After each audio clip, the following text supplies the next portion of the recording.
Hello everyone, I hope कि आप सभी बहुत अच्छे होंगे। आप अपनी पढ़ाई का और फैमिली का अच्छे से ध्यान रख रहे होंगे। आइए आज हम यहाँ पर करते हैं new classical theory of investment. इससे पहले आपके अपने इको गुरु चैनल पर स्वागत है।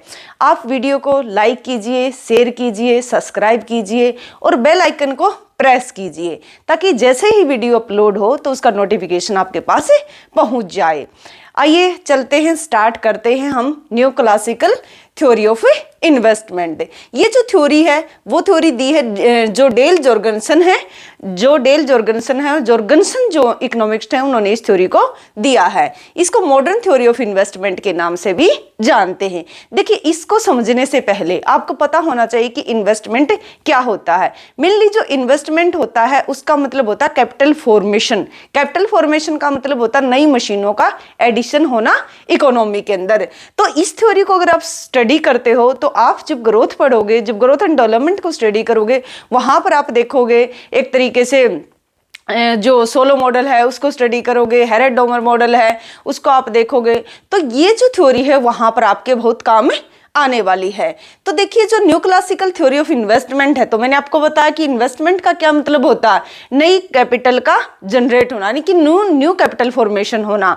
तो देखिए, सबसे पहले हम बात करें जो इन्वेस्टमेंट है, आपने इन्वेस्टमेंट के बारे में पढ़ा कि इन्वेस्टमेंट क्या होता है, उसका रेट ऑफ इंटरेस्ट के साथ नेगेटिव रिलेशन होता है और मार्जिनल एफिशिएंसी ऑफ कैपिटल के साथ आपने रिलेशन देखा जो कि केन्ज की थ्योरी के अंदर है। तो आपने देखा कि जो केन्ज की थ्योरी है वहां पर जब आप देखते हो कि जो इन्वेस्टमेंट है वो किस किस चीज के ऊपर डिपेंड करता है, इनकम के ऊपर डिपेंड करता है, रेट ऑफ इंटरेस्ट के ऊपर डिपेंड करता है, मार्जिनल एफिशिएंसी ऑफ कैपिटल के ऊपर डिपेंड करता है। तो उसकी बात हम यहां पर नहीं कर रहे हैं। हम यहां पर जो फर्में हैं जो इन्वेस्टमेंट करेंगी, आप इसको दो तरीके से देखोगे। जैसे मान लिया जाए, एग्जाम्पल लेते हैं हम यहां पर सिंपल से सिंपल।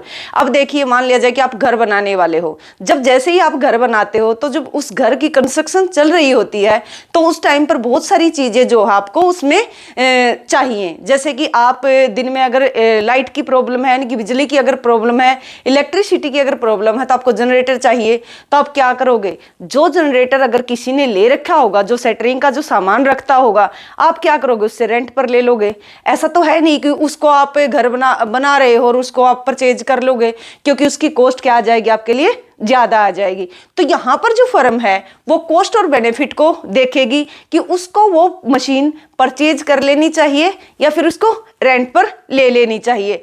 यहां पर जो ये मेनली जो थ्योरी दी है जॉर्गनसन ने, तो वो थ्योरी है रेंटल कॉस्ट के ऊपर ही बेस्ड है। तो इसके तीन पार्ट को हम देखेंगे। फर्स्ट देखेंगे इसकी अजम्पशन, सेकंड यहां पर हम देखेंगे कि कॉस्ट बेनिफिट एनालाइज, फिर हम देखेंगे जो ये रेंटल कॉस्ट है वो किसके ऊपर डिपेंड करती है, कौन कौन से ऐसे फैक्टर है जो रेंटल कॉस्ट को निकाल कर लेकर आते हैं। तो देखिए, जो अजम्पशन बहुत जरूरी है, क्योंकि अजम्पशन के आधार पर आप आगे थ्योरी को एक्सटेंड करोगे। तो चलिए स्टार्ट करते हैं। फर्स्ट इन्होंने थ्योरी के अंदर बताया कि परफेक्ट कंपटीशन है, कि पूर्ण प्रतियोगिता है बोथ मार्केट के अंदर, गुड्स मार्केट में भी और जो कैपिटल मार्केट है उसके अंदर भी, और जो दो मार्केट है, एक तो गुड्स मार्केट है, एक फैक्टर मार्केट है, दोनों के अंदर क्या है, परफेक्ट कंपटीशन है। आपको दिए हुए वेज पर और दिए हुए प्राइस पर क्या मिलते हैं, यहाँ पर दिए हुए प्राइस पर आप गुड्स को सेल कर सकते हो और दिए हुए वेज पर आप लेबर को हायर कर सकते हो।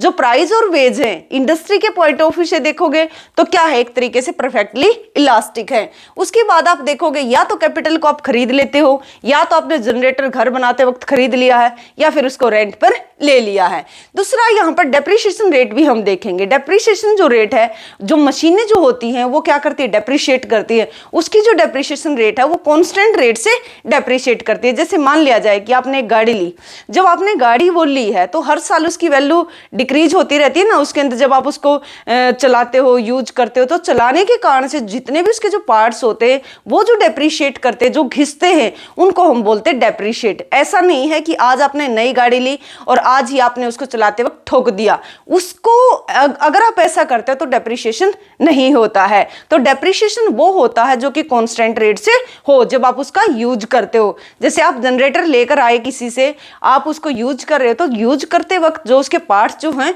वो जो डेप्रिशिएट करेंगे, जो उनमें घिसावट होगी वो डेप्रिशिएशन है। और डेप्रिशिएशन जो होता है वो कॉन्स्टेंट रेट से होता है। मान लिया जाए कि आपने उसको 1 घंटे चलाया या 2 घंटे चलाया, तो जितनी उसकी रेट होगी उसी के हिसाब से वो डेप्रिशिएट करता रहेगा। तभी तो आप देखते हो गाड़ी लेते हो, बाइक लेते हो, कोई भी चीज लेते हो, तो कुछ समय के बाद मान लिया जाए कि उसकी वैलिडिटी है कि 10 साल है, 15 साल है, तो उसके बाद क्या हो जाती है, उसकी वैल्यू खत्म हो जाती है।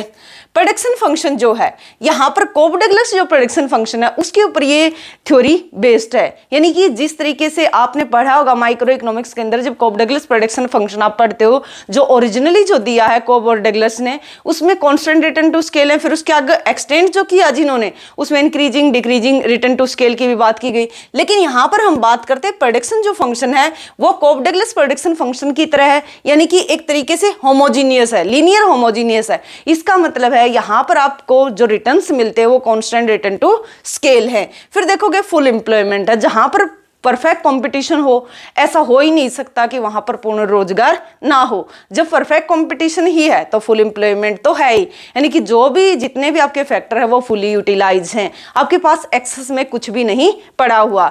तो जो ये थ्योरी है, इन अजम्पशन से पढ़ने से आपको पता चलता है कि यहाँ पर जो इन्वेस्टर है, जो भी एक तरीके से जो काम करने वाला, एक फर्म ऐसी है जो कि प्रोडक्शन करती है, एक ऐसी फर्म है जो मशीनें मतलब सामान को परचेज तो करती है मशीनों को, लेकिन वो सिर्फ रेंट पर देने के लिए। तो यहां पर एक कंस्ट्रक्शन करने वाले, जैसे कि आपका घर बन रहा है तो आप वहां से मशीनों को रेंट पर लेते हो। तो एक तो फर्स्ट बात ये देखोगे, तो इसका मतलब क्या, ये जो थ्योरी है वो बताती है आपको कि एक जो इन्वेस्टर, जो एक तरीके से जो भी एक इन्वेस्टर है वो कितना डिजायर कैपिटल स्टॉक रखेगा, यानी कि उसका जो डिजायर कैपिटल स्टॉक होगा वो उसके पास कितना होगा। एक होता है ऑप्टिमल कैपिटल स्टॉक, एक होता है desire capital stock. Desire capital stock में और एक तरीके से जो आप जो रियल कैपिटल स्टॉक है उसमें डिफरेंस होता। रियल होता जो कि अब आपके पास है, और जो डिजायर होता जो आप चाहते हो। देखिए जितना आप एकदम से कोई भी स्टार्ट करते हो, कोई भी काम स्टार्ट करते हो, तो जब वो काम स्टार्ट करते हो तो एकदम से आप इतना ह्यूज जो इन्वेस्टमेंट है वो नहीं कर पाते। जब आप इतना इन्वेस्टमेंट नहीं कर पाते तो आप क्या सोचते हो कि जैसे कि मान लिया जाए कि आपने कहीं पर कोचिंग सेंटर स्टार्ट किया, ऐसा तो नहीं है कि स्टार्टिंग में ही आप अपनी बिल्डिंग ले लोगे, बिल्डिंग लेकर ही आप उस कोचिंग सेंटर को स्टार्ट करोगे। पहले क्या करते हो, आप कहीं पर एक रूम लेते हो, वहां पर अपना स्टार्टिंग करते हो, उसके बाद जैसे जैसे आपकी अर्निंग इंक्रीज होती है वैसे वैसे वहां पर आप अपनी बिल्डिंग या कहीं पर भी आप अपना सेटअप जमा सकते हो। तो उसी प्रकार से यहां पर है कि जब एकदम से जब हम स्टार्ट करते हैं तो इतना पॉसिबल नहीं होता कि हम इतना इन्वेस्टमेंट कर पाए। तो आइए देखते हैं कि जो यहां पर ये थ्योरी है ये दिखाती है कॉस्ट बेनिफिट जो एनालाइज है वो किया जाएगा। देखिए आप ये देखोगे कि मुझे किस चीज में फायदा है, कि मैं पूंजी को परचेज करूं या फिर रेंट पर लूं। अगर मैं उसको परचेज करता हूं तब कितनी कॉस्ट आती है, जब मैं रेंट पर लेता हूं तब कितनी कॉस्ट आती है। तो कॉस्ट बेनिफिट एनालाइज आप यहां पर करोगे, जब जाकर एक तरीके से आप डिजायर या ऑप्टिमल कैपिटल स्टॉक तक आप पहुंच सकते हो। ये जो थ्योरी है वो डिजायर कैपिटल स्टॉक के ऊपर बेस्ड है, और रेंटल जो एक तरीके से जो रेंटल कॉस्ट है, जो कैपिटल की जो रेंटल कॉस्ट है इसके ऊपर बेस्ड है कि रेंटल कॉस्ट का और जो कैपिटल स्टॉक है उसका क्या संबंध है। अब देखोगे आप कि प्राइस ऑफ प्रोडक्शन प्राइस, अब यहां पर आपने क्या क्या देखना है। एक तो आप देखोगे कि यदि आप उसको रेंट पर लेते हो मशीन को, वो आपने जनरेटर हायर किया तो उसकी आर ये हो जाएगी उसके रेंटल प्राइस जो आपकी उसकी पेमेंट करोगे। दूसरा है कि जो आपने उससे प्रोडक्शन किया वो जो यहाँ पर तो हम घर की बात करें, देखो घर बनते वक्त कोई प्रोडक्शन, ठीक है घर बनकर तैयार हो रहा है, एक आपके लिए एक एसेट क्रिएट हो रहा है, बट ऐसा तो नहीं है कि आप वो आपको कुछ फर्दर आउटपुट देने वाला, ऐसा नहीं है। लेकिन यहाँ पर हम फर्दर आउटपुट देने की बात करते हैं। तो जो मशीन का आपने यूज किया, तो यूज करने से जो आपका आउटपुट जो इंक्रीज हुआ, जो आउटपुट आपका निकल कर आया किस रेट से वो सेल हुआ, यानी कि रेंटल प्राइस क्या, हाँ आपने मशीन को हायर किया उसकी क्या कीमत है, क्या रेंट दिया आपने उसका, जो आपने प्राइस जो आपने आउटपुट किया वो किस कीमत पर सेल हुआ। फिर देखोगे जो रियल कॉस्ट अगर निकालोगे तो रेंटल कॉस्ट डिवाइड बाय आप प्राइस कर दोगे तो आपकी रियल कॉस्ट निकल कर आ जाएगी, कि जो रियल कॉस्ट आपकी वो आई कि real benefit of a unit of capital, यानी कि एक रियल बेनिफिट कितना होगा, रियल बेनिफिट कहां तक होगा, जहां तक आपकी मार्जिनल प्रोडक्टिविटी ऑफ कैपिटल आपके इक्वल नहीं हो जाती, यानी कि मार्जिनल जो बेनिफिट है वो कहां से निकल कर आएगा? मार्जिनल प्रोडक्टिविटी ऑफ कैपिटल से। और कॉस्ट कहाँ से निकल कर आएगी? जो भी आप कैपिटल को हायर करोगे वहां से आपकी कॉस्ट निकल कर आएगी। तो देखिए यहाँ पर जो ये रेंटल कॉस्ट है, इस चीज को ध्यान रखिए, जो रेंटल कॉस्ट है वो किस चीज के ऊपर डिपेंड करती है। फर्स्ट है कि जो आप जो भी मतलब कहीं से भी अगर पूंजी को हायर करते हो तो वो डिपेंड करती है एक तरीके से इंटरेस्ट ऑन लोन, यानी कि आपने, हम मान कर चलते या तो आप अपना पैसा यूज करते हो या फिर कहीं से उधार लेते हो। अगर आप अपना पैसा यूज करते हो तो आपको रेट ऑफ इंटरेस्ट छोड़ना पड़ता है जो किसी को देकर आप प्राप्त कर सकते थे। या फिर दूसरा ये हो सकता कि आपने कहीं से पैसा उधार लिया, बैंक से या कहीं से भी आपने पैसा उधार लिया, तो उसके ऊपर जो आप ब्याज चुकाओगे, आपने वो पूंजी ली, उसके लिए कहीं से पैसा उठाया, उसके ऊपर जो दिए जाने वाला जो रेट ऑफ इंटरेस्ट है। फिर है कि कैपिटल लॉस। कैपिटल लॉस क्या होता है? देखिए, एक तो ये हो सकता है जैसे आप नोकिया की कंपनी को आप जानते हो, जिस टाइम पर ये एक तरीके से इनोवेशन रिसर्च चल रही थी कि एक तरीके से भाई टच फोन लेकर आए जाएंगे, तो उस टाइम पे नोकिया ने क्या बोला? नोकिया ने ये बोला कि नहीं, मतलब ये जो अभी जो चले हुए है ना ये सिस्टम, ये बहुत दिनों तक नहीं चलने वाला। तो एकदम से क्या हुआ? नोकिया फेल हो गया। तो वो एक तरीके से जब आपकी मशीनें पुरानी हो जाती हैं, उनका कोई यूज नहीं रहता, वो ट्रेंड में नहीं रहती, एक तो वो होता है कैपिटल लॉस। दूसरा एक लॉस ये होता है कि जैसे कोरोना के अंदर देखो, मान लिया जाए कि आपने बहुत सारी आप गाड़ी रखते हो और उनको रेंट पर देते हो। जब उन गाड़ी रखते हो तो रेंट पर देते हो, लेकिन अगर इस समय पर आपकी जो गाड़ी है अगर उनको कोई लेने वाला ही नहीं था, क्योंकि जब चल ही नहीं रहे थे व्हीकल, तो आपकी गाड़ी को कौन लेगा? तो उससे क्या हो सकता है कि आपकी गाड़ी की खड़ी खड़ी जो है उसकी जो बैटरी है वो डैमेज हो गई हो, तो उस कारण से क्या आपको कैपिटल लॉस हो सकता है। डेप्रिसिएशन वो होता है जब आप उसको यूज करते हो, यूज करने के कारण से जो उसकी घिसावट होती है। और जो ये टीसी है, इसका मतलब क्या है कि जो गवर्नमेंट आपको रियायतें देती है टैक्स के अंदर। तो आइए इसके बाद हम इस थ्योरी को देखते हैं। ये है जो कैपिटल की डिमांड है और ये है कैपिटल की सप्लाई। तो कैपिटल की डिमांड और सप्लाई जहां पर दोनों एक दूसरे के इक्वल है, इसका मतलब है कि यहाँ पर मार्जिनल बेनिफिट मार्जिनल कॉस्ट के बराबर है, यानी कि marginal productivity of capital marginal productivity of capital जो है वो रेंटल कॉस्ट के इक्वल है। ओ वाई पर हमने लिया है कि रियल रेंटल प्राइस, यानी कि आर बाई पी, और ओ एक्सिस पर लिया हमने कैपिटल स्टॉक को।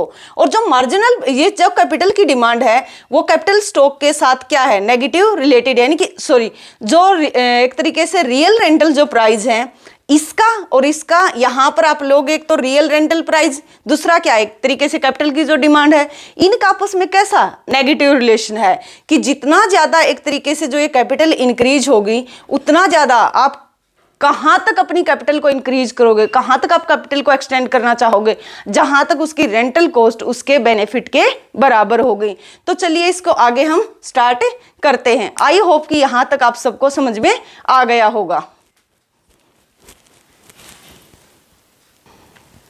देखिए, हमने देखा कि जो डिजायर जो कैपिटल स्टॉक है, ये जो थ्योरी है वो बेस्ड है डिजायर कैपिटल स्टॉक के ऊपर। जो डिजायर कैपिटल स्टॉक है वो अब किन किन चीजों के ऊपर डिपेंड करता है? एक तो आपने देख लिया कि वो रेंटल कॉस्ट के ऊपर डिपेंड करता है।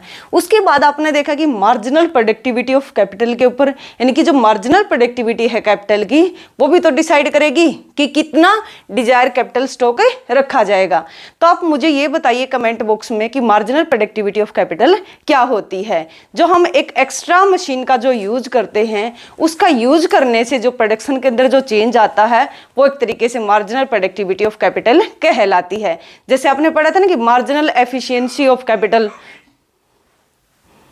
मार्जिनल एफिशिएंसी ऑफ कैपिटल, उसी प्रकार से मार्जिनल प्रोडक्टिविटी ऑफ कैपिटल भी यही है। इनकी मार्जिनल प्रोडक्टिविटी ऑफ कैपिटल क्या? जब हम एक एक्स्ट्रा मशीन का यूज करते हैं, उस मशीन का यूज करने से आउटपुट में जो चेंज आता है।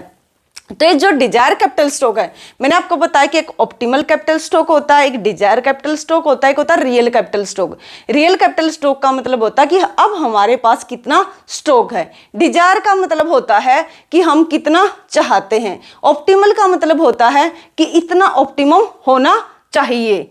चाहते हैं और होना चाहिए का मतलब होता है कि ऑप्टिमम ये सही है, इसके बियॉन्ड अगर आप जाते हो, आगे जाओ या पीछे जाओ, तो आपका जो आउटपुट है या जो आपके प्रॉफिट है वो एक तरीके से डिक्रीज हो जाएंगे। तो यहाँ पर आप देखिए जो जो डिजायर कैपिटल ऑफ स्टॉक है, marginal productivity of capital, rental cost, जो कि हमने बताया कि ये रेट ऑफ इंटरेस्ट ही होता है, क्योंकि जो आप पैसा होता है उसको क्या लेते हो, आप ब्याज पर लेते हो, और ब्याज पर लेकर ही पैसे को क्या करते हो, उससे मशीन को हायर करते हो, यानी कि कहीं से उस मशीन को आप हायर कर लेकर आते हो। जो पैसा आपने लिया है वो कहाँ पर लगाया, मशीन को लेने में, मशीन को खरीदोगे या फिर हायर करोगे। यहाँ पर हम बात कर रहे हैं कि किसी से आपने मशीन को उधार लिया है, उसके बदले में आपने उसका रेंट पे करना। तीसरी बात यह है कि ये लेवल ऑफ आउटपुट के ऊपर भी डिपेंड करता कि कितना हम कैपिटल स्टॉक रखेंगे, ये डिपेंड करता है कि आउटपुट का जो लेवल है वो कितना है। तो देखिए यहाँ पर हम इस डायग्राम के थ्रू आपको समझाने की कोशिश करेंगे कि क्या सिनेरियो है ये। इसके बाद इसी थ्योरी के अंदर मैं आपको बताऊंगी कि कॉफ-डगलस जो प्रोडक्शन फंक्शन है, वहां पर जो मार्जिन प्रोडक्टिविटी ऑफ कैपिटल है उसको हम यहाँ पर निकालेंगे, वो किस तरीके से निकल कर आएगी। आपको पता है कि जो कॉफ-डगलस प्रोडक्शन फंक्शन है उसका क्या करेंगे हम, विद रिस्पेक्टिव यानी कि कैपिटल के रिस्पेक्ट में उसका पार्शियल डेरिवेटिव कर देंगे। तो तब आपको बाद में पता चल जाएगा कि किसका किसके साथ रिलेशन है। एक तरीके से आप इसको पहले समझ लीजिए। यहाँ पर हमने OY एक्सिस पर रेंटल कॉस्ट और मार्जिन प्रोडक्टिविटी ऑफ कैपिटल को लिया है, नीचे हमने डिजायर कैपिटल स्टॉक को लिया है जो हम चाहते हैं। यदि जो हमारी एक तरीके से जो रेंटल कॉस्ट है, जो ब्याज की फॉर्म में, जो रेट ऑफ इंटरेस्ट की फॉर्म में यदि महंगा मिलता है हमें पैसा, तो हमारा जो कैपिटल स्टॉक है वो भी क्या होगा, कम होगा। यदि हमें सस्ता मिलता है तो कैपिटल स्टॉक क्या होगा, ज्यादा होगा। दूसरे डायग्राम में आप देखिए कि यहाँ पर यदि दिया हुआ रेट ऑफ इंटरेस्ट है, आपका रेट ऑफ इंटरेस्ट दिया है और किसी कारण से जो आउटपुट है आपका वो इंक्रीज करना है आपने y1 से y2। जब y1 से y2 आप इंक्रीज करोगे तो जो आउटपुट है वो दो चीजों के ऊपर डिपेंड करता है, लेबर और कैपिटल के ऊपर। तो यहां से जब आप इस ई पॉइंट से, जब ई पॉइंट पर अगर आप जाना चाहते हो, y1 से y2 तक अगर आप प्रोडक्शन करना चाहते हो, तो आपको कैपिटल और लेबर दोनों को बढ़ाना पड़ेगा। यहां पर लेबर को दिखा नहीं रहे हम, क्योंकि एक तरीके से डिजायर कैपिटल स्टॉक की हम बात कर रहे हैं। तो जब आउटपुट आप y से y1 इंक्रीज करोगे तो यहां पर आप देखोगे कि जो आपका एक तरीके से जो कैपिटल स्टॉक है, जो डिजायर कैपिटल स्टॉक है, वो भी क्या K स्टार से K*1 हो जाएगा। कब, जब दिया हुआ रेट ऑफ इंटरेस्ट रहेगा। तो आपने देखा कि जब दिया हुआ रेट ऑफ इंटरेस्ट यानी कि जो रेंटल कॉस्ट दी हुई है उस पर जब आपका आउटपुट इंक्रीज करता है, तो आउटपुट इंक्रीज करने से क्या होगा, जो आपका मार्जिनल प्रोडक्टिविटी करा हो क्या कर जाएगा, फर्दर शिफ्ट कर जाएगा, आगे की तरफ शिफ्ट कर जाएगा। अगर ये डिक्रीज करना होता तो पीछे की तरफ शिफ्ट कर जाता। बट यहां पर क्या, सिर्फ आप एक ही डायग्राम पर रहे और आप एक पॉइंट से दूसरे पॉइंट पर आप पहुंच गए।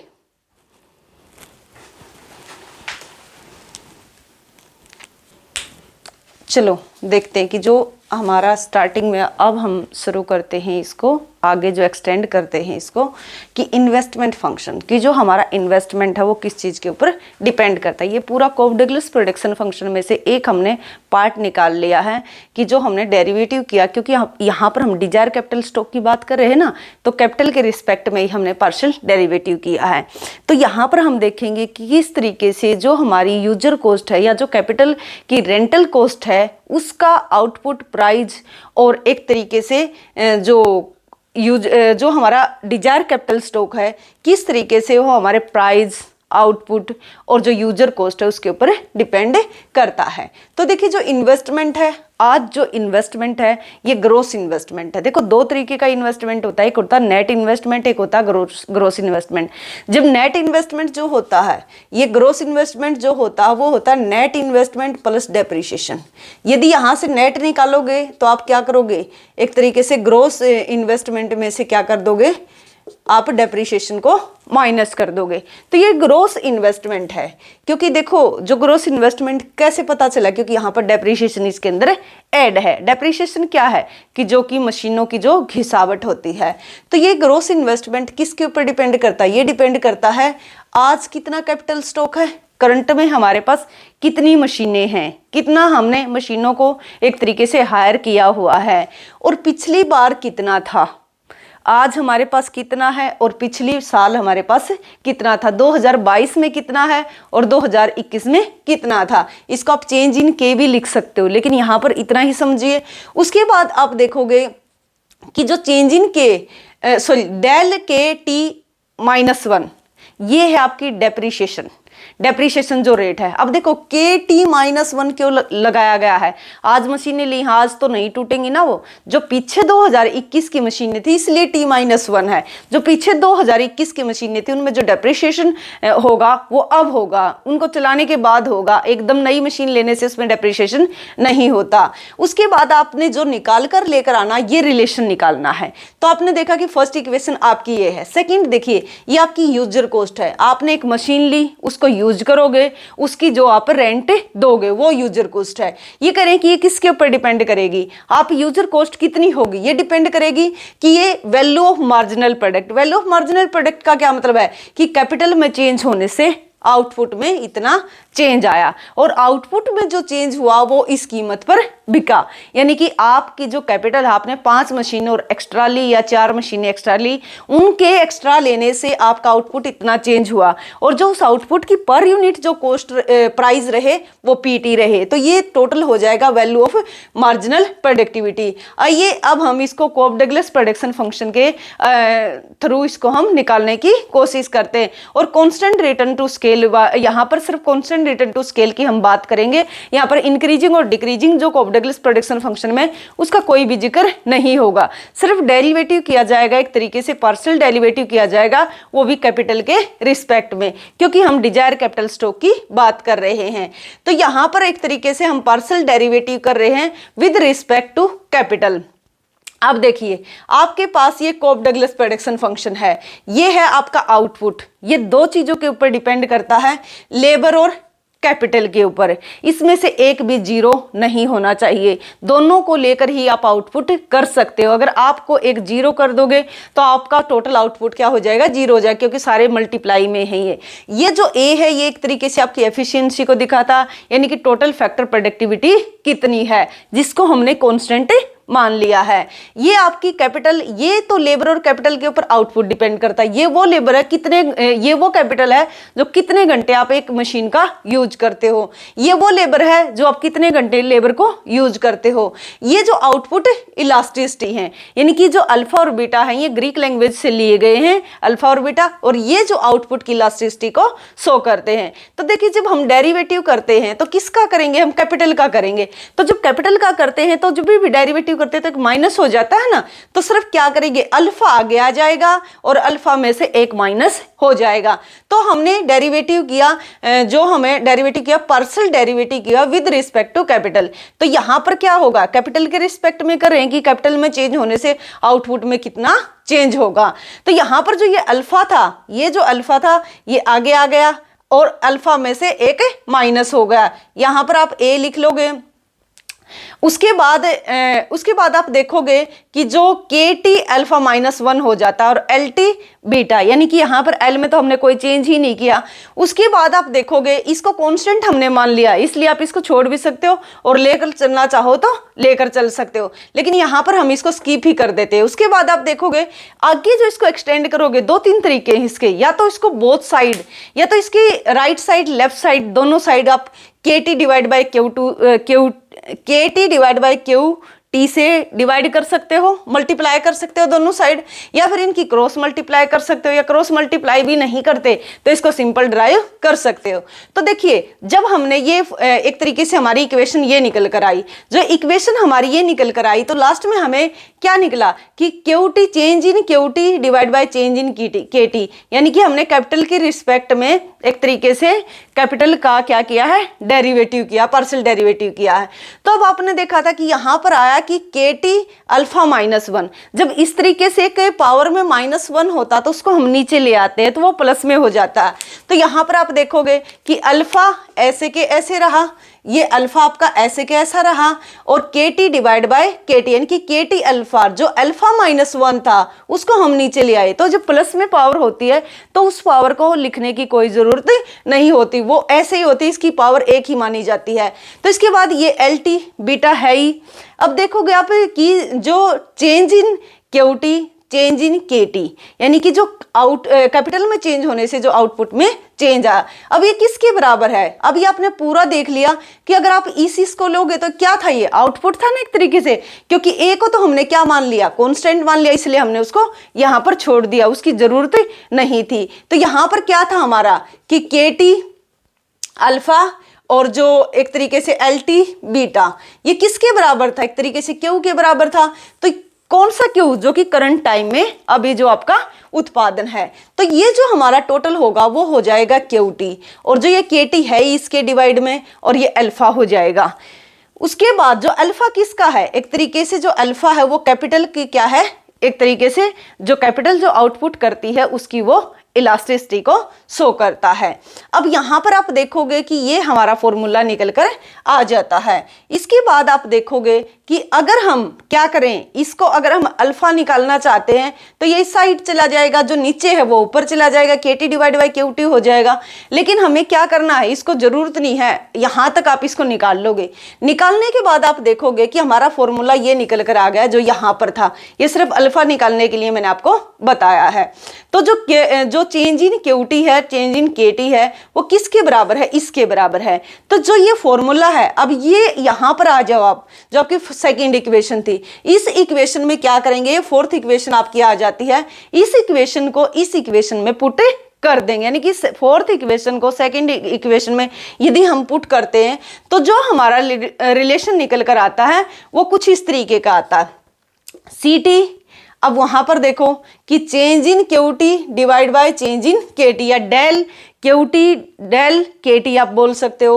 तो यहां पर आप देखोगे अब उसकी जगह हमने क्या वैल्यू रख दी? अब हमने उसकी जगह क्या वैल्यू रख दी कि change in QT change in KT. इसकी वैल्यू क्या निकल कर आई थी? ये आई थी ना कि अल्फा क्यूटी केटी, तो हमने इसकी जगह ये वैल्यू रख दी। ये हमारा एक तरीके से डिजायर कैपिटल स्टॉक है। जो डिजायर कैपिटल स्टॉक है, अब आप देखोगे किस चीज के ऊपर डिपेंड करता है? अब वो इन चीजों के ऊपर डिपेंड करता है। आप इसको सही तरीके से एक बार लिख सकते, ये सही तरीके से ही लिखा हुआ है। यहां पर आप क्या करोगे, इसको तो एक बार कैंसिल कर दोगे। अब आपका जो निकल कर आ गया, इसको हमने क्या किया? यहाँ पर अरेंज कर दिया। अल्फा को हम क्या कहाँ पर ले गए? यहाँ पर ले गए कि जो अल्फा है वो क्या दिखा रहा है यहाँ पर कि जो कैपिटल है वो जो प्रोडक्शन करती है उस आउटपुट की जो इलास्टिसिटी है। तो यहाँ पर आपने देखा कि ये क्या था कि के टी, ये इस तरीके का फॉर्मूला था कि C T P T into में alpha Q T divide by K T, जिसको हमने इसकी जगह रिप्लेस किया है। अब हम इसको एक सही अरेंज करेंगे तो ये आगे ले जाएंगे। हम इसको हमने ऐसे लिख दिया और फिर लिख दिया कि ये पीटी है और ये क्यूटी है डिवाइड बाय सीटी। अब ये जो सीटी है ये क्या है? यूजर कॉस्ट है, रेंटल कॉस्ट है। इसका हमें रिलेशन दिखाना है डिजायर कैपिटल स्टॉक के साथ। तो डिजायर कैपिटल स्टॉक का ही रिलेशन दिखाना, तो क्या करोगे? इसको इधर ले जाओगे और इसको इस साइड ले आओगे, तो इसलिए यहां पर आ जाएगा ये डिजायर कैपिटल स्टॉक। अब ये जो डिजायर कैपिटल स्टॉक है वो डिपेंड करता है आपका एक तरीके से इसके साथ जो इलास्टिसिटी ऑफ आउटपुट है कैपिटल की, उसके साथ भी पॉजिटिव रिलेटेड है। दूसरा क्या है कि जो जितनी ज्यादा इलास्टिसिटी होगी आउटपुट की, उतना ही कैपिटल के आउटपुट की, उतना ही ज्यादा कैपिटल स्टॉक ज्यादा होगा, यानी कि डिजायर कैपिटल स्टॉक जो फर्में हैं वो ज्यादा रखेंगे। उसके बाद देखो वैल्यू ऑफ आउटपुट, आपने देखा था ना कि यहां पर क्या है कि ये आउटपुट है, आपने उस मशीन का यूज करके इतना आउटपुट किया और इस कीमत पर वो आपका पर यूनिट जो है प्रोडक्शन सेल हुआ। तो ये टोटल वैल्यू निकल कर आ जाएगी कि हमने 5 यूनिट प्रोड्यूस की, 2 रुपए के हिसाब से वो सेल हुई, तो 10 रुपये आपकी टोटल एक तरीके से आय आ जाएगी। दूसरी बात है सीटी। सीटी क्या है? रेंटल कॉस्ट है। तो जितना ज्यादा आपका प्राइस बढ़ेगा या फिर जो ये टोटल बढ़ेगा, उतना ही ज्यादा आपका डिजायर स्टॉक भी बढ़ेगा। कि ज्यादा एक तरीके से प्राइस बढ़ने का क्या मतलब है कि आप जिस प्रोडक्शन को करते हो अब उसकी कीमतें ज्यादा हो गई हैं, तो आप ज्यादा से ज्यादा जो डिजायर कैपिटल स्टॉक है उसको रखना पसंद करोगे। उसके बाद क्या है? आउटपुट जितना आपको ज्यादा आता दिखेगा उतना ही ज्यादा आप क्या करोगे? डिजायर कैपिटल स्टॉक को रखोगे। लेकिन जो हमारा यूजर कॉस्ट है उसके साथ ये नेगेटिव रिलेटेड है, यानी कि जितनी ज्यादा रेंटल कॉस्ट होगी उतना ही कम डिजायर कैपिटल स्टॉक होगा। आइए अब हम इसको देखते हैं एक 2 डायग्राम के साथ।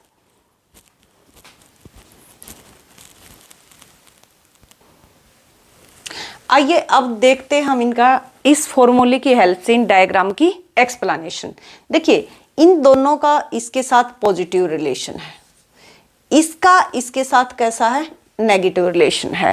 कि यदि यूजर कॉस्ट का मतलब रेंटल कॉस्ट, जो यदि किराया ज़्यादा होगा तो कम मशीनों को आप हायर करोगे, यदि कीमतें ज़्यादा हैं आपके प्रोडक्ट की तो ज़्यादा मशीनें हायर की जाएंगी। अब देखिए यहाँ पर हमने लिया कैपिटल के प्राइस, कि जो पूंजी है उसकी कीमत क्या है, कि जो जो आउटपुट है उसके प्राइस लिए, आउटपुट के प्राइस हैं ये, ठीक। और यहां पर लिया हमने कैपिटल स्टॉक, ये डिजायर कैपिटल स्टॉक। देखो इतनी जो कैपिटल स्टॉक है ये यहां तक जो दिखाई गई ना, ये इतना तो आपके पास आउटपुट के प्राइस, एक मिनिमम प्राइस का लेवल तो होता ही है। उसी प्रकार से आपके पास एक मिनिमम जो कैपिटल का स्टॉक है वो भी होता है। कहीं पर भी आप कोई भी काम स्टार्ट करते हो तो मिनिमम तो चीजें होंगी, तो ये मिनिमम चीजें हैं यहां तक कि आपके पास इतना तो होगा ही। इसके बाद यदि आपके प्राइस ज्यादा होते हैं, यानी कि यदि आपका आउटपुट 5 रुपए की बजाय 7 रुपए में बिकता है तो आपका जो कैपिटल का स्टॉक है वो भी ज्यादा होगा। यदि आपके प्राइस 5 की बजाय 2 रुपए में बिकता है तो आप क्या करोगे, आगे प्रोडक्शन नहीं करोगे, तो डिजायर कैपिटल स्टॉक भी क्या हो जाएगा, कम हो जाएगा। इसके बाद आप देखिए कि जो एक तरीके से यूजर कॉस्ट या फिर रेंटल कॉस्ट क्या है, ये वाली, इसका इसके साथ नेगेटिव संबंध है। अब देखिए यहां पर हमने यूजर कॉस्ट या रेंटल कॉस्ट को लिया, यहां पर ये कैपिटल स्टॉक है, पहले ही आपको पता कि इन दोनों का नेगेटिव रिलेशन है। तो देखिए जब आपकी यूजर कॉस्ट ज्यादा है, तो उस टाइम पर आपका कैपिटल स्टॉक क्या है, कम है। और जब आपकी यूजर कॉस्ट क्या है, कम है, यानी कि जो रेंटल कॉस्ट है वो कम है, तो आपका कैपिटल स्टॉक क्या है, ज्यादा है। आई होप कि ये थ्योरी आपको समझ में आई होगी। आपने देखा कि जो पूरी थ्योरी है वो एक डिजायर कैपिटल स्टॉक के ऊपर डिपेंड करती है कि डिजायर कैपिटल स्टॉक जो है वो कितना होगा। आपने देख लिया कि इसकी अजम्पशन क्या है, और ये बहुत सारी चीजें मैंने यहाँ पर आपको इसलिए बताई हैं ताकि आप अलग अलग तरीके से उनको समझ सको। तो आपने देख लिया कि ये थ्योरी लेबर और कैपिटल को भी लेकर चलती है, परफेक्ट कंपटीशन है, फुल एम्प्लॉयमेंट है, डेप्रिसिएशन को हमने कांस्टेंट माना हुआ है, और बाद में जो रिलेशन निकल कर आता है वो ये रिलेशन निकल कर आता, और इस रिलेशन को हमने इस डायग्राम के थ्रू आपको समझाया। तो आई होप कि आप सभी को ये चीज समझ में आई होगी। आप यहां तक आपका वीडियो देखने के लिए आपका थैंक यू, और वीडियो को लाइक कीजिए, शेयर कीजिए, सब्सक्राइब कीजिए।